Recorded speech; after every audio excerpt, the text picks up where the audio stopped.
Hello, my name is Bella Vigliotti and I am in this content literacy class offered online, and this is my Analyzing Literary Spaces video. So part of this assignment was describing the space we had for a recent field placement. The first of my field placement experience has been with a middle school 8th grade English teacher in the Cleveland Metropolitan School District. And what I can distinctly remember about this environment was, despite the fact that it looked like the school wasn't given a lot of money to work with, it looks like the teacher have made the students take very, very good care of their things. This included books. So when I was there, I remember the books that these students were given were school editions. They were not allowed to take them home because they didn't want the students to lose them, which is totally fair. And that they weren't allowed to write in the books or damage them in any way, just because they really had to take care of their things, which is, really, really admirable. And so the professionalism of the teacher was great, and with her, she was strict yet was able to, crack a few jokes here and there, but the students seemed to really like her and they seemed to really respect her, which is really, I would assume that's very, very hard to do, especially in an inner city school district where there's a lot of students coming in who have, who come from a lot of different backgrounds and experiences. So with this classroom in mind, think about the kind of literary space that was fostered in the classroom. So then we just answer the questions. So the type of activities related to, what type of activities related to the reading slash texts fostered a sense of engagement in the classroom?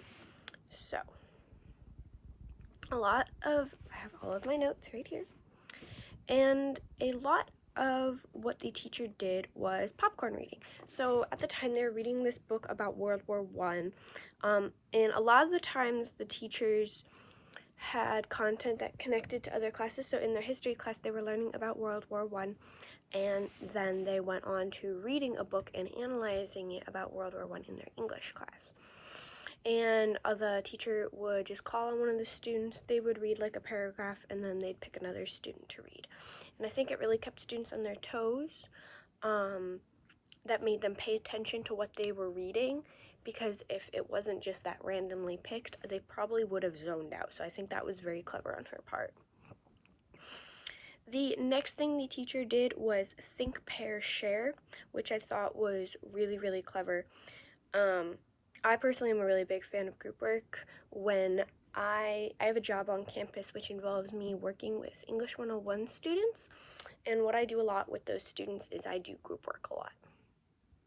So think, pair, share, a lot of the times after the students had finished a reading, they were all in tables that were clumped together of around anywhere from 4 to 5 students, and they would talk about the reading, any questions they had, all of the notes. And that brings me to the brain mapping. The students were responsible for doing packets and making sure that all of their notes had gone into these packets, so that and it was about the section of the book they were responsible for reading for that week. So it might have been chapters 1 through 3, and they had a packet with different questions and different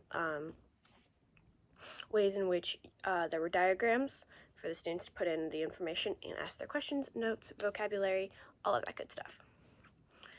So that was definitely the kind of reading activities that fostered that engagement, and I think the group work is really something special because socially learning is something that I had been talking about in my educational psychology class, where I believe it was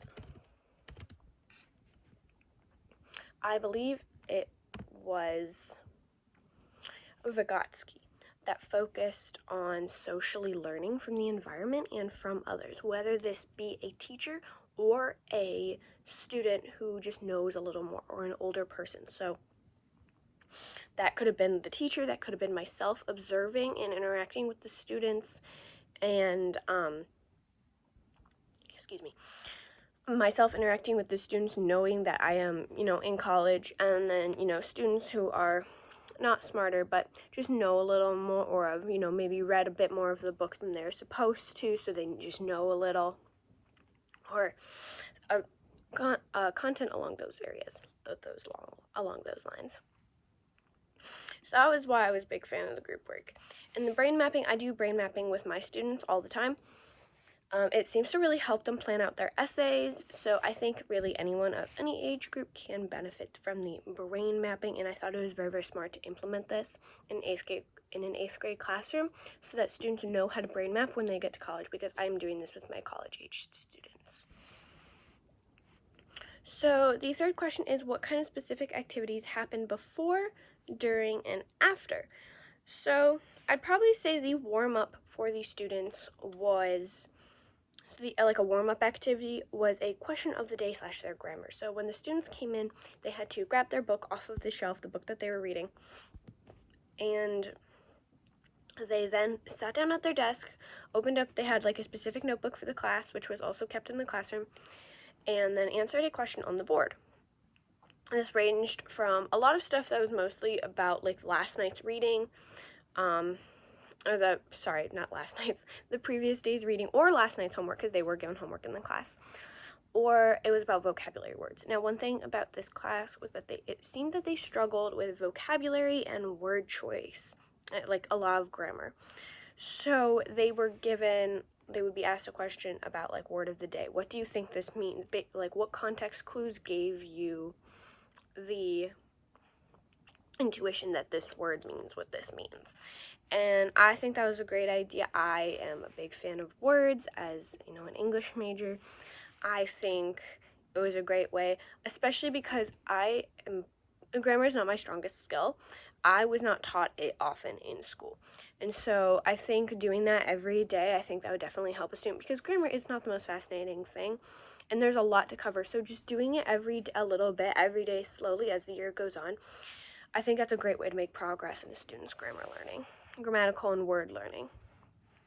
So during the reading, so this was more in terms of the popcorn reading, the teacher paused at unfamiliar words, and she would ask the students, what do you think this word means? And then she'd ask, okay, why do you think that? What context clues, what words around this word gave you that intuition that this word means what it means?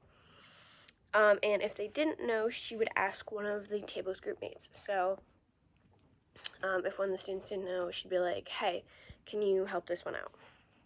And so that seemed to work. It, again, kept students on their toes so that they were paying attention to the reading, and I thought that was great. The students had also annotated and took notes to foster their critical reading skills.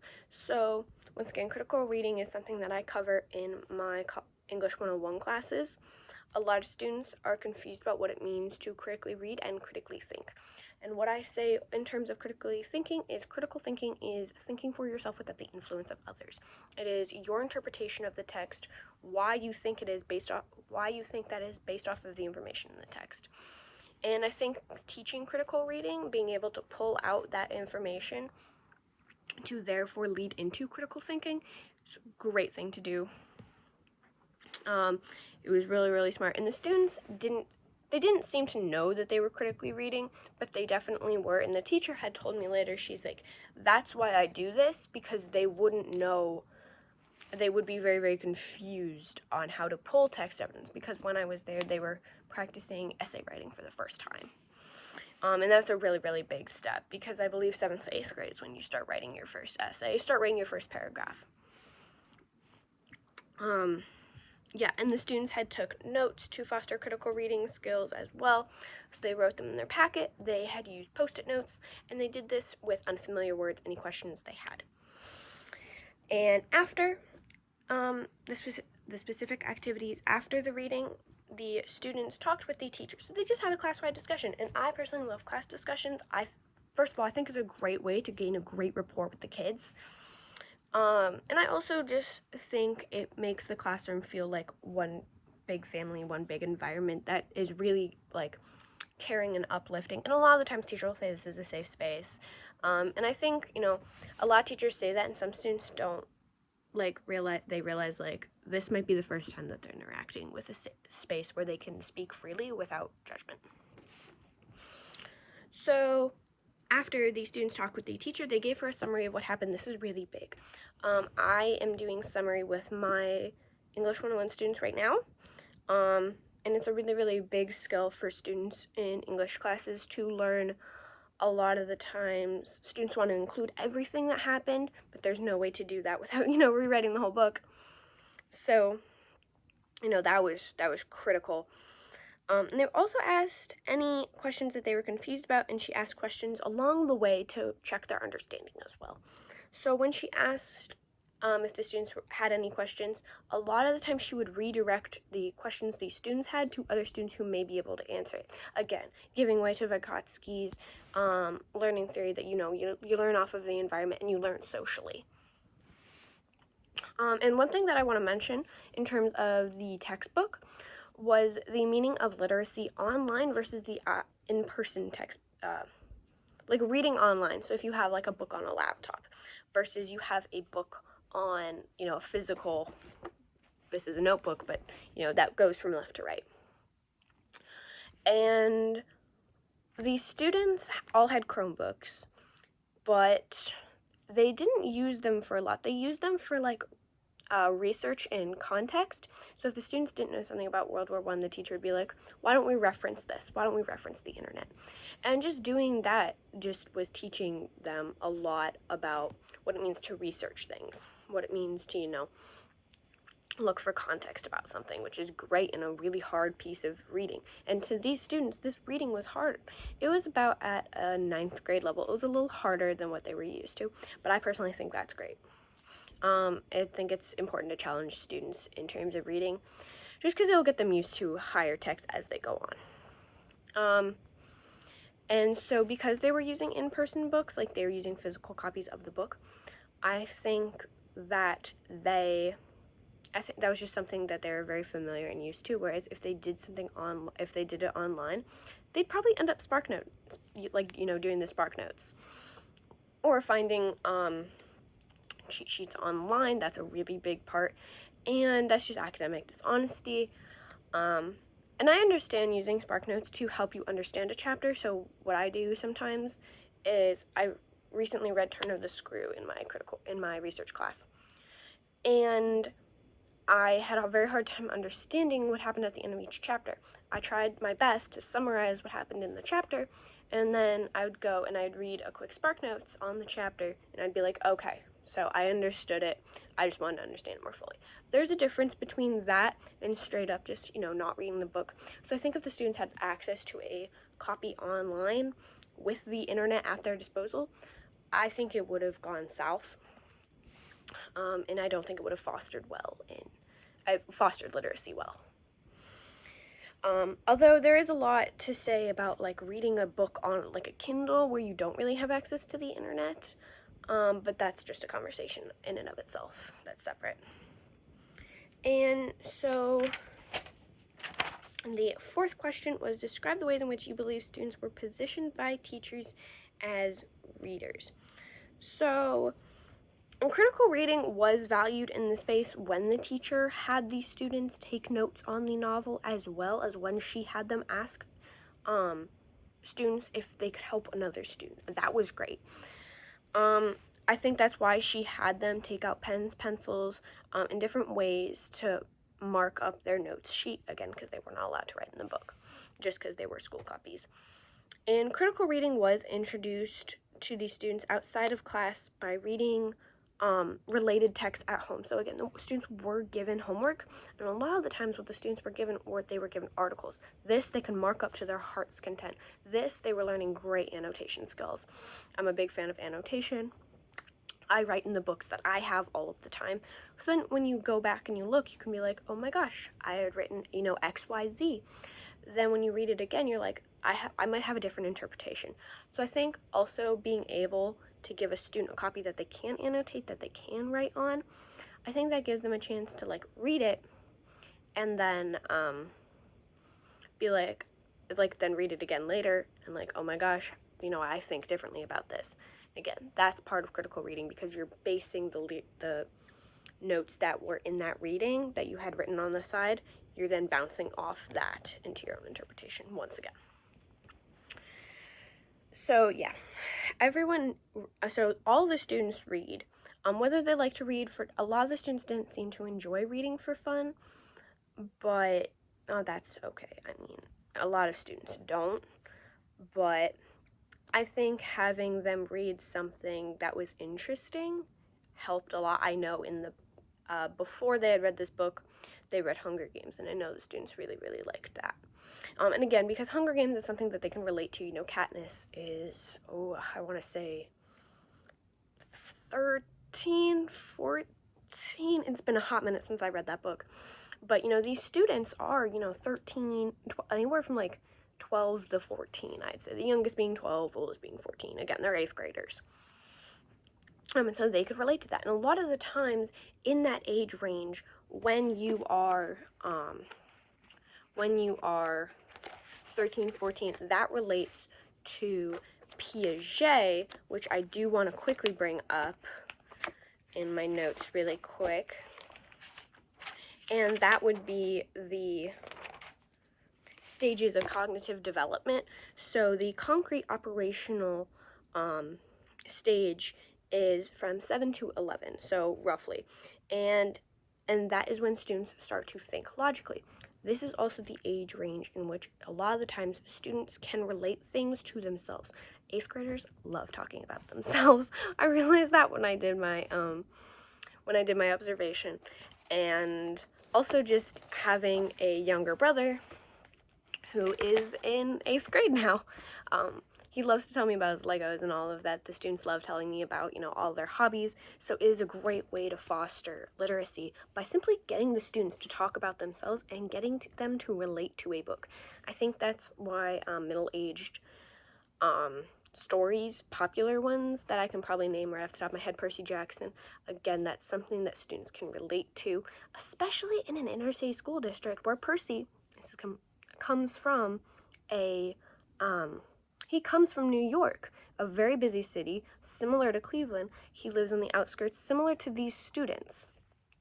So there's really something to be said about involving a student in reading in which it can apply to themselves.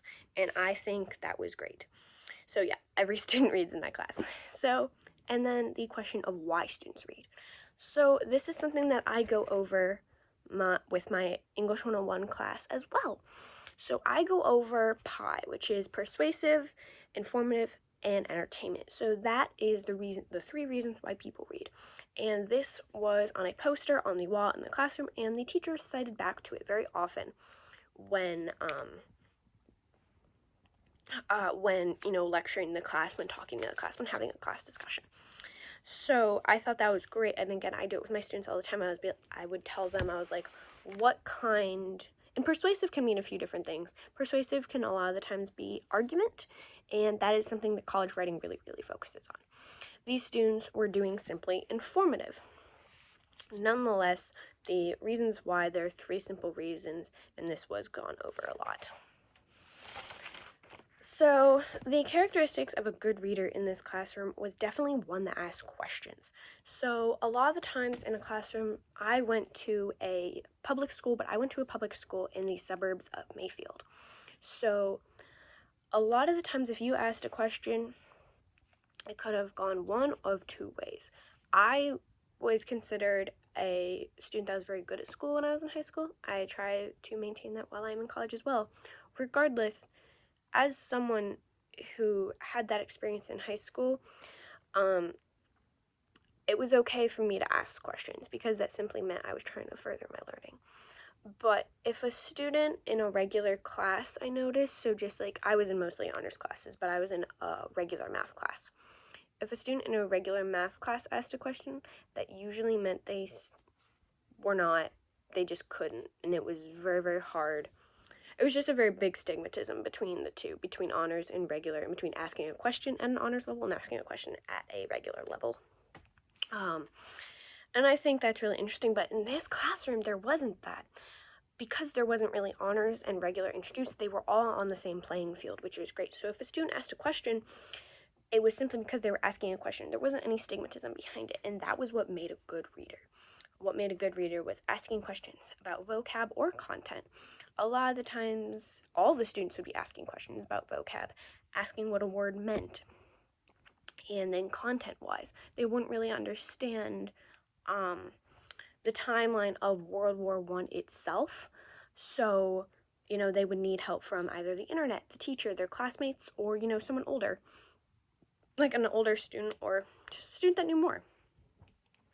A lot of the times, what made a good reader was to also take notes, write the initial response, so once again to annotate, and a bad reader was not really discussed. Just because the characteristics of a bad reader, it wasn't something that the teacher had ever really talked with myself observing, or my partner observing with me. I think this was really because the students had a lot of low self-esteem.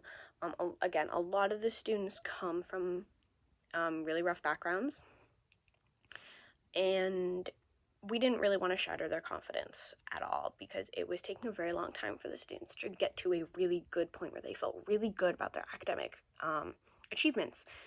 So there was no such thing as a good reader or a bad reader. There was simply a reader. You could be a better reader than one person simply by asking questions, but that all the students seemed to really ask questions. So that wasn't really anything that was an issue, which I think is really good, because I don't really believe that there's a bad reader. I don't think you can be bad at reading. I think you can have a hard time reading. I think you can have a difficult time reading, and that's something completely different. And so finally, the knowledge of the students and their reading lives were activated in relation to the text in class readings. So a lot of the times this really relates back to what I had said about Piaget and the cognitive learning stages. So a lot of the times the teachers activated the students' relation to the text and asking how they knew something. So in this book about World War I, the teacher had asked the students questions if they had any family members in the military. A lot of them did. And they would talk about their experiences having a family member in the military and what they knew about military. Or sometimes I know she had asked, do any of you guys play video games? Of course, a lot of the 8th grade boys, almost all of them, had raised their hand. She's like, does anyone play Call of Duty? Again, all of them raised their hand. But she had okay, what are the ranks in Call of Duty? And she was basically asking, what are the soldiers? What is the hierarchy of the military? Because that was a really big deal in the book. They had talked about cadets, privates, generals, and, the students were some of them were I'm confused, what is that? Some of the students knew right off the bat, just from having family members in the military or from playing video games. And again, that just got the students talking about themselves, thinking logically about themselves, and reflecting that back on the text, which was great to see. And as for the content, the teacher did this a lot with popcorn reading. How they activate in relation to how they were activated literacy-wise in relation to the context. And popcorn reading, as I had mentioned, was a really big thing, and this was to help build students' confidence. A lot of the times, some students really struggled to read words off of a page.